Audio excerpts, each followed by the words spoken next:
Donors and volunteers posed after collecting school supplies on Sunday. WTOP, Melissa Howell, Bowie, MD.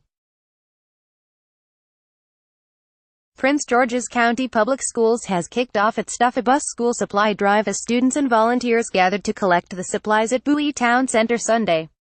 The goal is to obtain 15,000 backpacks and fill them with supplies by August 25. The backpacks will be distributed to students at Prince George's Stadium, the home of the Bowie Baysox. The distribution will be a key part of the day's 8th annual back-to-school block party. The campaign aims to keep kids stocked up and prepared to head back to school, which starts Sept.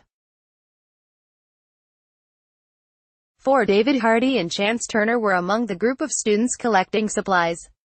"It makes me feel good because it lets you give back to other people," Turner said. Alexander Wallace, a member of the Board of Education for District 7, supported the initiative with a visit.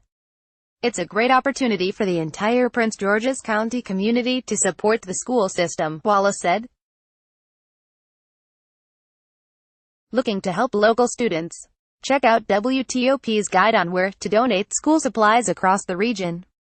Like WTOP on Facebook and follow it Top on Twitter to engage in conversation about this article and others. Copyright 2018 WTOP. All rights reserved. This website is not intended for users located within the European Economic Area.